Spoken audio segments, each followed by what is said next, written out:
once was a tall ceiba tree, the national spiritual tree of Guatemala. I wanted you to look at this tree and hold it in your heart and imagine it live and flourishing as it was 4 years ago, along with another ceiba tree, the chestnut tree, that also recently cut down. These two tall ceiba trees were part of 4 tall ceiba trees that were a large roost site in the 1990s. What do I mean by that?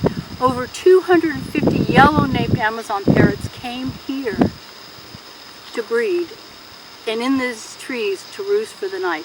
They brought their families, they brought their girlfriends and boyfriends, their spouses, their young children to grow up to learn how to be a parrot in this culture, in this place.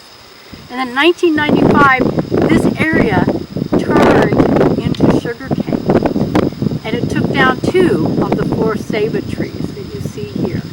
And before I tell you more of the story, I want you to take a look at what is now here, where it used to be cattle fields with towering sabers, and before that it was a national and natural forest. So let's go ahead and take a look all around it and see what you see here. And this is sugarcane. It's known as caña. It has become the backdrop for most of the Pacific slope of Guatemala.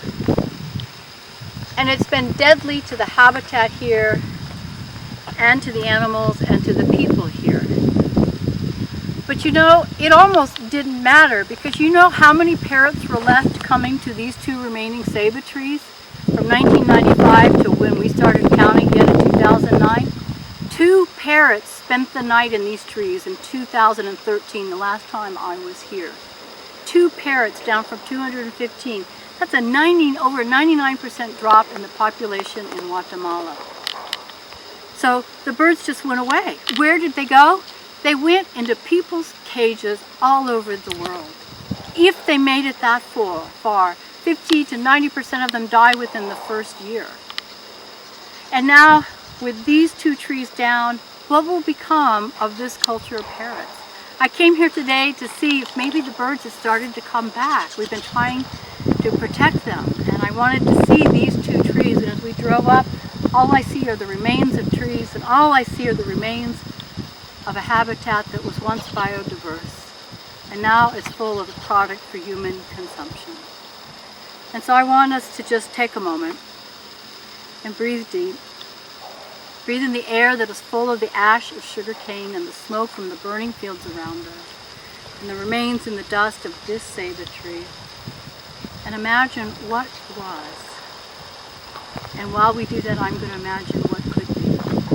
And so we're going to take a moment of silence and listen to what you hear around us. And I'm going to suggest that you are not going to hear 250 parrots telling one another of their beautiful lives, but you're going to hear the sound of sugarcane trucks and hatchets in the background. And maybe your own heart breaking, because mine surely is. So let us take this time in silence as once again my companion spawns around us, so you can see the canopy slopes of Guatemala and what has happened to it.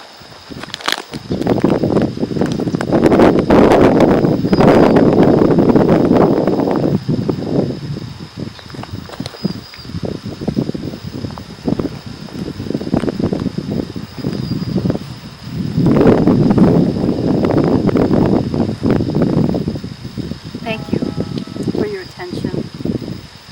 Let's not let this happen anywhere ever again. Let's make communities of solidarity, resistance, and hope. Let us not leave these birds to fend for themselves. Let us stand and witness as we are doing now.